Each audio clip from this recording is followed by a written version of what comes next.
नमो वज्रायाणं नमो रुविसपिताम्बूलम्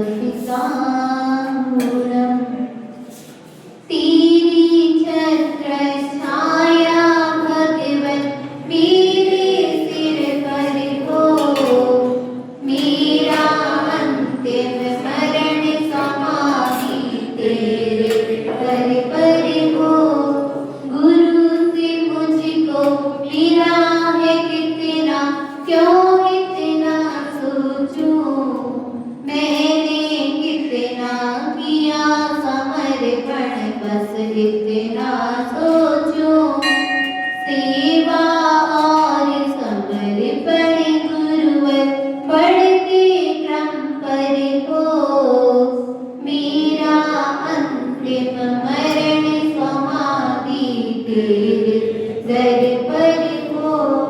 देवदत्त चिंतन श्री पाठपात भगवान की मुन्ने की आत्मा भगवान की आचार्य श्री विराट सागर जी महाराज की आचार्य श्री विभव सागर जी महाराज की जिनवाणी पुत्री अरिमा सिद्ध श्री माता जी की अहिंसा में विश्व धर्म की आदिकम सभा श्री माता जी की वंदनीय आदिकम की जय।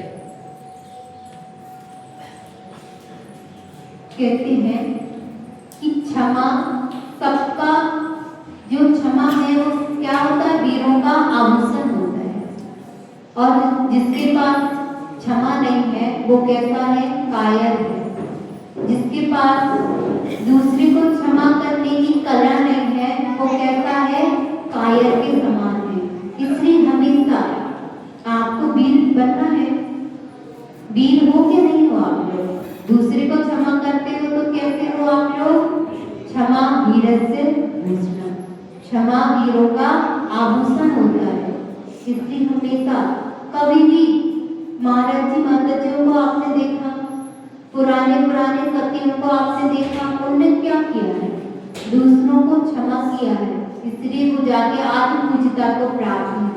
आप जब तक दूसरे को क्षमा नहीं करोगे आप तब तक पूजिता को प्राप्त नहीं होगे। इसलिए दूसरे को क्षमा करो और दूसरा आपको कितना ही कुछ सुना दे मगर आप उसको जवाब मत दो क्योंकि महात्मा गांधी का उद्देश्य था कि दूसरा एक गाल में मारेगा तो मैं क्या कर दूंगा दूसरा गाल भी सामने कर दूंगा कब तक वो मुझको मारेगा एक न एक दिन तो वो थक जाएगा और मुझसे ही क्षमा मांगेगा। बस जो महात्मा गांधी ने किया वही तो अपन कर रहे हो कब तक वो अपन को गुस्सा करेगा। अभी आदित्य सागर महाराज जी से बांसवाड़ा में मिले तो वो महाराज जी ने कहा कि प्रवचन कर रहे थे तो उनकी एक बात बहुत अच्छी लगी कि आपसे कहते हैं लोग कि आप पागल हो तो उससे कहना कि मैं किसकी संगति में रह के पागल हुआ हूँ आपकी ही संगति में तो रह के मैं पागल हुआ हूँ। बस उस दिन से क्या कहना आपसे पागल कहना बंद कर देगा। बस कोई आपको डांट रहा हो ना या आपको कोई सुना रहा हो तो बस एक काम करना स्टार्ट कर देना क्या हंसना स्टार्ट कर देना। अब वो कहेगा ये हंस क्यों रहा है मैं तो इसको डांट रहा हूँ इसको सब कर रहा हूँ इससे लड़ाई कर रहा हूँ तो वो क्या करेगा बंद हो जाएगा लड़ाई करना बंद कर देगा। बस उसके साथ क्या करना है इग्नोर आएगा उनका एक सूत्र क्या है इग्नोर आएगा। अपन को क्या कितनी भी अपने ऊपर कितनी भी विपत्ति आ जाए एक बार उसको इग्नोर आए मना तो कर दो यानी मना तो कर दो क्या हमको उस पर ध्यान नहीं देना है। जब तक आप बच्चे पर ध्यान दोगे तब तक बच्चा क्या करता है रोता है और जैसे बच्चे पर से ध्यान हटाया बच्चा भी चुप हो गया खेलने लगता है। वैसे ही ये कर्म है जब तक आप कर्मों पर ध्यान दोगे कर्म आपके ऊपर हावी होंगे तो जहाँ के दिन आपने कर्मों पर ध्यान नहीं दिया तो कर्म क्या हो जाएंगे धीरे धीरे छूटने लगेंगे मगर अपन क्या करते हैं कर्म को लेकर बैठ जाते हैं।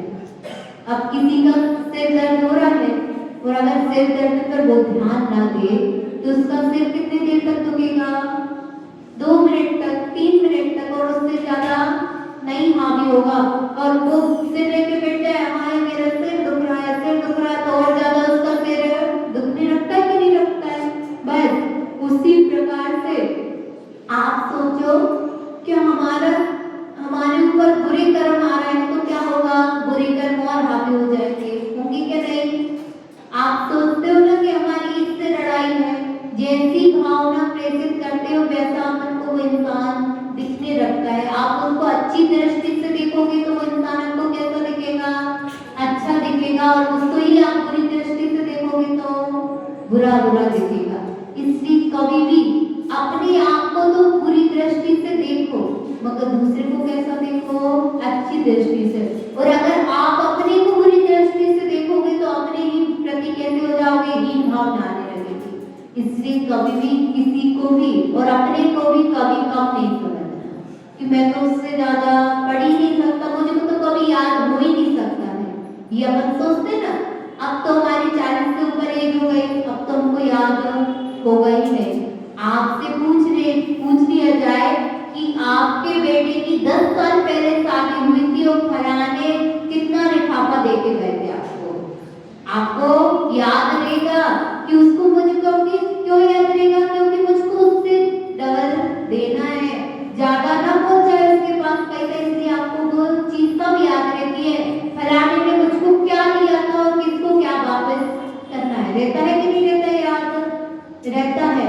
तो क्यों रहता है? क्योंकि अनादि काल के हमारे संस्कार है ना, संसार में भ्रमण करने के, संसार से अपनी क्या घर वालों को चलाने के संस्कार है ना, इसलिए आपको संसार की बातें याद रहती है और धर्म की बातें नहीं याद रहती। इसलिए धर्म की बातें याद करना है तो जैसे आप घर में आंख बंद करके भी मसाले उठा लेते हो ना, कहाँ किचन में क्या रखा है उठाते हो कि नहीं उठाते हो? सब चीज का आपको पता रहता है। रात में भी लाइट भी चली जाएगी मगर वो टॉर्च हाथ में आ जाएगी। उसी प्रकार से जैसा आप धर्म की आपके घर के कार्यों में आपकी रगत रहती है ना, उसी प्रकार से अगर मंदिर के कार्यों में आप रगत करने लगोगे तो आपको हर चीज कठिन नहीं सरल लगेगी। अब आपको शादी करना सरल लगता है और हमको क्या लगता है?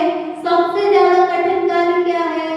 हमारे लिए तो सबसे ज्यादा कठिन कार्य है शादी करना, उसके बाद इतने जनन की बातें सुनना। आप लोग कितने जनन की बातें नहीं सुनते हो? भैया उन्हें तो बेचारे आपकी बातें सुनते हो और आप भैया उनकी बातें सुनते हो। कितने समर्पण से आप अपने घर को छोड़कर भैया उनके घर में आते हो कि नहीं? पूरे रिश्ते नाते तोड़ के अपने कहाँ आते हो? ससुराल में आते हो। और आपको पता है ससुराल में आके आपको सुख मिलना है, तब भी पता है कि उधर जाके मैं इतने अच्छे से तैयार होकर जा रही हूँ, सब चीज करके जा रही हूँ, मगर उधर जाके मुझको क्या करना है? झाड़ू पोछा और बर्तन। कितनी अच्छे से तैयार होके जाते हैं। क्यों जाते हो आप लोग? नौकर बनने के, है ना? नहीं भैया, नौकर बनने के लिए नहीं जा रहे हो। अपने जो गृहस्थी का कार्य है उसको कैसे करना है, और उसमें भी नौकर नहीं, हम धर्म का अर्जन कैसे कर सकते हैं? उधर भी तो जाएंगे तो हम साधुओं को हार देंगे, और जो घर वाले हैं उनको भी सबको काय में लगाएंगे? धर्म में लगाएंगे। इसलिए तो आप दूसरे के घर पे जा रहे हो, ना कि नौकर बनने के लिए नहीं जाते हैं कोई भी, क्योंकि नौकर तो बनना होगा तो अपने घर में नहीं बन जाएंगे। नौकर बनने के लिए नहीं जाते हैं, धर्म का अर्जन एक घर और कैसे करते हैं? बस इसलिए अपन कहाँ जाते हैं? दूसरे के घर में। और आप लोग क्या सोचते हो? मैं तो नौकर बन के जा रही हूँ, ये सोचते हो ना? इतना अच्छा सजा बजा के हमको रह गए हैं और उधर क्या करवाएंगे हमसे? बर्तन झाड़ू? नहीं, ये सोचते हो क्या? नहीं, आप उधर जाके जो दूसरा धर्म नहीं कर रहा है अपन उसको धर्म तो करवा सकते, तब तो जाके आप धर्म पत्नी हो। और आपके जब तक पति आप इधर थे, घर पे थे, तो अपने मम्मी पापा को धर्म करवाते थे क्या नहीं करवाते थे? वैसे ही जाकर आपने सास ससुर से कहो कि हम मम्मी पूरा काम कर रहे हैं, आप तो जाके मंदिर में बैठ जाओ। अगर ऐसे कोई है जो कहता हो तो मम्मी आप जाओ मंदिर में धर्म कर लो, हम इधर पूरा कार्य कर लेंगे। नहीं मम्मी, हम मंदिर चले जा रहे हैं, आप इधर बैठो, कहते हो ना आप लोग। एक बार की बात है कि एक नगर में एक सेठ की बेटी रहती थी। अब वह सेठ की बेटी से अगर कोई ने तू बोल दिया तो उसको इतना गुस्सा आ जाता था कि उसके हाथ में जो भी हो बस उसको पीट पीट के मारती थी। अब सब कोई उससे तू कहना बंद कर दिया। अब जैसे ही, और वो सेठ राजा की तरह नौकरी करता था, अब वो राजा की फेवरेट थी, जो बच्ची थी। अब राजा उसको खिलाता था, हर दिन का उसके साथ में खेलता था। अब जैसे ही अगर कोई उससे तू बोलता और राजा के पास जाके वो शिकायत करते थे। अब जैसे ही शिकायत करती तो राजा जो उससे तू बोलता था उसको डंडे देता, तो उसके कारण कोई भी उससे बात नहीं करता था। अब धीरे धीरे वो बच्ची बड़ी हो गई। अब उस जो सेठ जी थे उनको टेंशन हुई कि हमारी बच्ची का विवाह करवाना है। सबको होती ना, जब जैसे लड़की बड़ी होती जाती है लड़का, तो सबको टेंशन होती है कि अच्छा सुयोग वर मिल जाए या सुयोग लड़की मिल जाए तो हम इसकी शादी करते।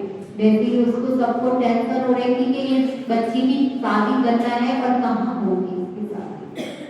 अब उसने सेठ जी ने क्या करा, पूरे नगर में ढिंढोरा पिटवा दिया कि अगर मेरी पुत्री से कोई भी विवाह करेगा तो मैं उसको अपना आधा धन दे दूंगा। अब जैसे ही उसने सबने घोषणा हुई, मगर तब भी घोषणा होने के बाद, क्योंकि सब नगर वालों को तो पता था कि अगर इस लड़की से कोई ने तू बोला तो उसकी खैर नहीं रहेगी। अब उसने सबने क्या करा कि कोई भी उसके घर के पास शादी का रिश्ता लेकर नहीं आते, और सेठ जी जहाँ भी जाते उसका रिश्ता लेकर सबको ही उसको मना कर देते। अब सेठ जी टेंशन में आ गए कि हमारी बेटी का होगा क्या, उसका विवाह कैसे होगा। अब एक दिन वो सेठ जी बाहर घूमने गए थे। अब जैसे ही घूमने गए थे तो उनको एक चौराहे पर बहुत सारे इंसान उसको एक लड़के को मार रहे थे। अब उस सेठ जी ने बोला कि आप इस बच्चे को क्यों मार रहे हो? तो सबने बोला कि ये जुआनी है और मेरा पूरा धन इसने सबने हर दिन एक न एक व्यक्ति से नया से ये ब्याज में पैसे लेता है और कभी भी ये पैसे लौटाता नहीं है। और जो सबको इसे इसने पैसे दिए ये सबको इसको आज मिलकर पीट रहे हैं, मार रहे हैं। अब उसने कहा उस बच्चे से कि आप मेरी बेटी से शादी कर लेना तो मैं आप सबका पैसा लौटवा दूंगा। अब वो मरता क्या ना करता, उसने भी ठीक है मैं आपकी बेटी से शादी कर लूंगा मगर आप सबका पैसा लौटा देंगे। अब उसने जो सेठ जी था उसने कहा कि मगर मेरी एक शर्त है। अब उसने बच्चे ने कहा कि क्या शर्त है आपकी? कि जो मेरी बेटी है उससे कभी आप ऊंची आवाज में और तू करके बात नहीं करना। अब जैसे ही उसने कहा तो उसने कहा ठीक है मैं कभी भी आपकी बेटी से तू कर बात नहीं करूंगा। अब दोनों की शादी हो गई। अब जैसे ही शादी हुई, अब 2-4 साल निकल गए, अच्छे से जीवन यापन हो रहा है, उधर उसकी कोई भी तकलीफ नहीं है। मगर एक दिन ऐसा हुआ कि वो रात में थोड़ा सा रीट आया और वह जो तुमकारी थी वह क्या कर चुकी थी, सो गई थी। अब जैसे ही सोई और वैसे ही पतिदेव आ गए। अब पतिदेव ने बहुत गेट पीटा, बहुत कूटा और जैसे ही आवाज लगाई वो नहीं जगी।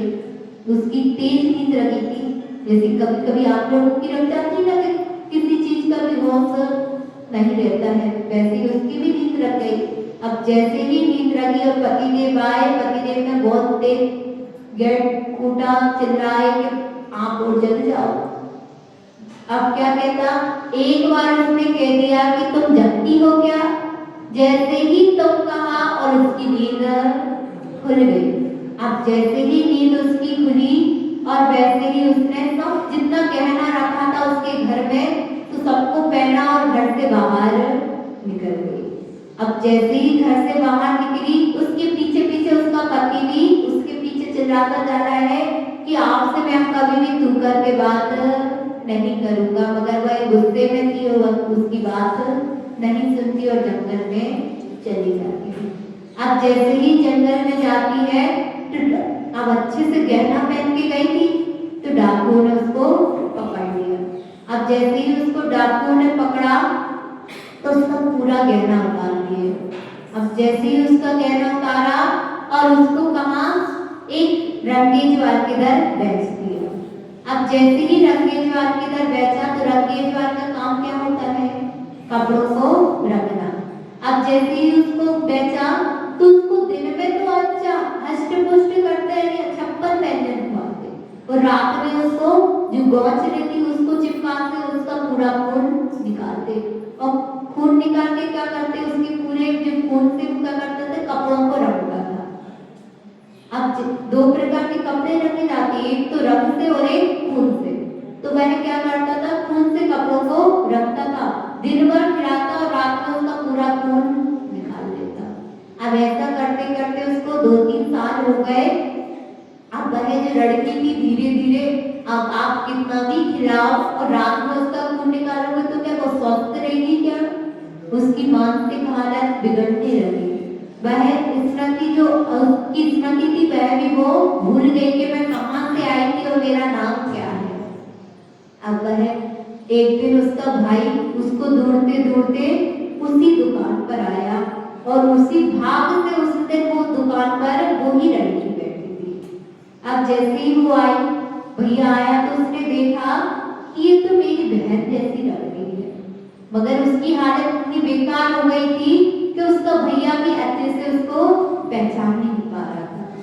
अब जैसे ही आया उसने पूछा कि आप इस नगर से आए हो क्या, आपका नाम क्या है? तो वह कहती मुझको कुछ भी याद नहीं है। क्यों याद नहीं है? क्योंकि उसका हर दिन का खून निकाला जा रहा था, उसको इसका मानसिक इतना टॉर्चर किया जाता था कि उसको कुछ भी याद नहीं बचा था। अब उसका भैया तो मगर पहचान गया, जिसका खून का रिश्ता होता है वो तो पहचान ही जाता है। उसने रंगेजवान से कहा कि तुम पैसे ले लो और मेरी बहन को छोड़ दो। और तो रंगेजवान भी थोड़ा सा अच्छा था और उसने क्या करा, उससे पैसे दिए और उस बहन को भैया के साथ पहुंचा दिया। अब जैसे ही वो भैया के साथ आई तो 1-2 साल में वो बहुत अच्छी हो गई, उसकी मानसिक हालत थोड़ी सी सुधरी, और तब उसकी मानसिक हालत सुधरी तो उसको याद आया कि मैंने गुस्सा किया था तो उसका फल मुझको आज तक भुगतना पड़ रहा है। तो उसने क्या करा, गुस्से का त्याग कर दिया और उसी नगर में एक मुनि महाराज आए। अब जैसे ही मुनि महाराज जी आए तो वो शमशान घाट में जाकर जैसे श्राप प्रेम के सामयिक करते हैं ना, तो ऐसे ही महाराज जी ने कहा कि मैं आज शमशान में जाकर सामयिक करूंगा। और सब श्रावकों ने कहा ठीक है कि आपको जो करना है तो करिए, मैं सुबह आके आप लोगों आपके लिए जो आपकी दिनचर्या है वो करवा दूंगा। और महाराज जी को शमशान घाट में सब छोड़कर आ गए। अब जैसे ही महाराज जी को शमशान घाट में छोड़कर आए तो महाराज जी अपनी सामायिक करने लगे। अब उधर ही एक तांत्रिक आ गया। जैसे ही तांत्रिक आया, तांत्रिक को 3 सिर चाहिए थे, तो उसके तांत्रिक के पास 2 सिर तो थे, 2 सिर तो थे मगर 1 सिर की उसको आवश्यकता थी। तो तीसरा सिर मिल गया मुनि महाराज जी का, और उसने तीनों सिरों से क्या बनाया, चूरा बनाया और उस पर खीर बनाने के लिए रख दी। अब वही कुछ सिद्धि कर रहा होगा तो उसने जैसे ही खीर बनाने को रखी, अब आग लगाई तो महाराज जी को थोड़ी सी वेदना तो हुई, मगर महाराज जी ने क्या सोचा कि मेरे ऊपर कोई उपसर्ग हो रहा है, तो इसलिए महाराज जी ना हिले ना डोले। अब जैसे वो आग बढ़ती जा रही तो महाराज जी का एक हाथ उनका हिल गया तो वह खीर गिर गई। जैसे ही खीर गिरी तो तांत्रिक को डर लगा कि मेरी जो मैं साधना कर रहा था वो विफल हो गई है, अब इधर कोई ना कोई उपद्रव होगा। तो वह तांत्रिक डर के मारे भाग गया। मगर महाराज जी के ऊपर उपसर्ग हुआ था।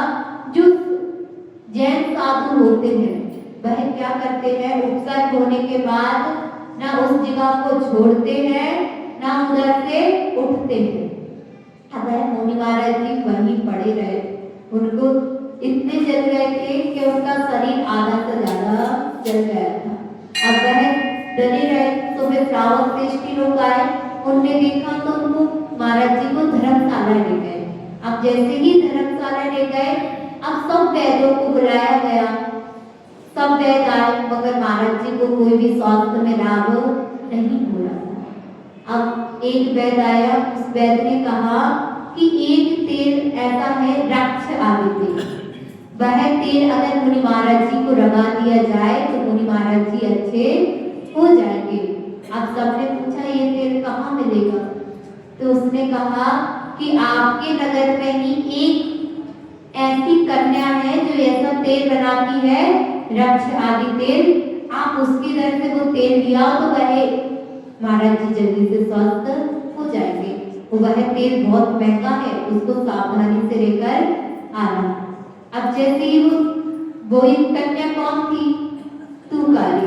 अब जैसे ही सब कोई तुकारी का नाम सुना तो सब कोई घबरा गए कि तुकारी के घर पर कौन जाए, कौन अपनी करामत मौत यानी अपने हाथ पे ले।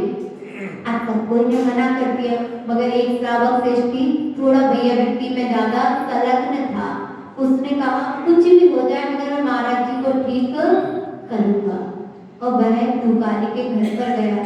अब जैसे ही तुकारी के घर पर गया और उसने कहा दीदी आपके घर में आप जो तेल बनाती हो वो हमको दे दो। तो उसने कहा क्यों चाहिए आपको तेल? तो उसने पूरी घटना सुना दी कि महाराज जी के साथ ऐसा ऐसा हो गया है और उस तेल से महाराज जी अच्छे हो जाएंगे, इसलिए आप वो तेल दे दो।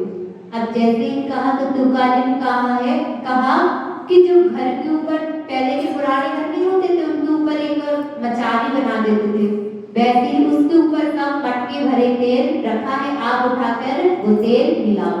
अब जैसे ही वो श्रावक तेल उठाने गया और ऊपर से नीचे उतर रहा था और उसका पैर फिसला, वो तेल गिर गया।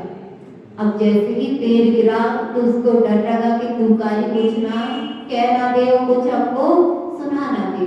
अब वह डरते डरते फिर तुकारी के पास पहुंचा तो तुकारी से कहता है कि दीदी वो मटका तो गिर गया और पूरा तेल गिर गया। अब जैसे ही वह तेल, उसने कहा कोई बात नहीं भैया, ऊपर और एक और मटका रखा है, आप वो मटका और लेके आ जाओ, महाराज जी को तीर्थ स्वस्थ कर देना। अब वह दूसरी बार गया और दूसरी बार में वो जैसे ही नीचे उतर रहा था उसका मटका दूसरा फिर फूट गया। अब वह और तेज डर गया कि अब मैं क्या करूं, तुकारी के पास जाऊंगा, अब तो मेरा बिल्कुल निश्चित ही मरण है। अब वह मगर तब भी वो डरते डरते फिर तुकारी के पास पहुंचा और तुकारी से कहता है कि दीदी मेरा दूसरा मटका भी फूट गया। ऐसे करते करते उसके 7 मटके फूट गए। अब वह तुकारी की सपना देखो कि 7 मटके टूटने के बाद भी वह गया और उसने फिर से उससे ही कहा कि दीदी मेरा मटका फिर से टूट गया। अब वह कहती कोई बात नहीं भैया, मगर मेरे पास अब आपकी मटका बचा है, आप उसको सावधानी पूर्वक ले जाना और महाराज जी को स्वास्थ्य कर देना। अब वह श्रावक भी डर गया था, अब क्या ना करता। अब वह जैसे ही नीचे उतर रहा था तो बड़ी सावधानी से उतरा तो वह मटके को लेकर महाराज जी के पास पहुंचा। महाराज जी को जैसे ही उसने तेल लगाया महाराज जी स्वस्थ हो गए। अब उसके मन में तो ये विचार चल रहा था कि वो तुकारी और इस तुकारी में बहुत अंतर है। पहले की तुकारी अगर उससे कोई भी कुछ बोल देता था वो तो उसको मारने के लिए तैयार हो जाती थी, और आज तो देखो मैंने 7 मटके उसके फोड़ दिए मगर इसको गुस्सा बिल्कुल नहीं है। तब वह श्रावक श्रेष्ठी फिर उस तुकारी के घर पर गया और तुकारी से बोलता कि आप इतना, आपके अंदर इतना परिवर्तन कैसे आया? अब वह तुकारी ने कहा कि भैया मैंने गुस्से का स्वाद चख चुकी हूँ। क्या करा है मैंने? गुस्से का स्वाद को चख लिया है कि गुस्से में एक इंसान की क्या से क्या दुर्दशा हो जाती है। मैंने नरक जैसी वेदना को भोग के आ गई हूँ। उसने पूरा वृतांत सुनाया उस श्रावक को और कहा कि मैंने तब से त्याग कर दिया कि मैं कभी भी अब गुस्सा नहीं करूंगी, चाहे मेरे ऊपर कितना ही उपसर्ग आ जाए। और क्योंकि आप लोग भी तो गुस्सा करते हो, तब गुस्सा करते तो क्या क्या नहीं करते, तो कैसे कैसे अपशब्द बोल देते हो, घाव तो ठीक हो जाते हैं मगर जो आपके वाक्य के घाव रहते हैं वह कभी भी ठीक नहीं होते। समय समय पर क्या होते हैं, याद आ जाते हैं और सबको दुखी करते हैं। इसलिए कभी भी ऐसा कार्य नहीं करना चाहिए जिससे अपनी हानि हो और दूसरे की खाली। क्योंकि तुकारी ने तो क्या करा था, उसने तो समझ गई थी, उसमें थोड़ा सा उसके पुण्य कर्म का उदय था, तो वह संभल गई और वह आज ब्रह्मचारी व्रत धारण करके उसने अच्छी समाधि की। अपन कर पाते हैं क्या? गुस्सा तो कर लेते हैं मगर उसको सुधार पाते हैं क्या? कभी भी नहीं सुधार पाते। इसलिए ऐसी गुस्सा नहीं करना जिससे अपना घर भी टूट जाए और दूसरे का भी टूट जाए। ऐसा कभी भी वाक्य नहीं बोलना कि जिससे आपको भी दुख हो दूसरे को भी दुख हो। द्रौपदी ने क्या बोला था? एक ही वाक्य तो बोला था, जिसके कारण क्या हो गई? महाभारत छिड़ गई थी। छिड़ गई थी क्या नहीं छिड़ गई थी? उसको कितना दुख भोगना पड़ा था। उसके 100 पुत्र मारे गए थे। मर गए थे क्या नहीं मर गए थे? सिर्फ एक शब्द के कारण कि अंधे के अंधे होते हैं, उसके कारण कितना विध्वंस हुआ था। ऐसा ही कभी अपने मुख से एक शब्द ना निकल जाए, नहीं तो पूरे जग में क्या हो जाता है? उसकी अपमान होता है। इसलिए अपमान से बचना है तो क्या कहते हैं? तोल तोल के शब्द को बोलो। पहले तो सोचो और फिर उसके बाद बोलो, नहीं तो जीभ उठाई और तलवार से मार दी तो उसमें क्या होता है? अपनी ही इंसल्ट होती है, दूसरे की होती है क्या? नहीं होती। इसलिए हमेशा जब भी बोलना है तो कैसा बोलो? हित मित और प्रिय बोलो। कभी भी ऐसा मत बोलना कि दूसरा वाला कहे अब तो मुझको उससे बात करनी ही नहीं है। बोलो अहिंसा में विश्व धर्म की। जा वाणी के ज्ञान से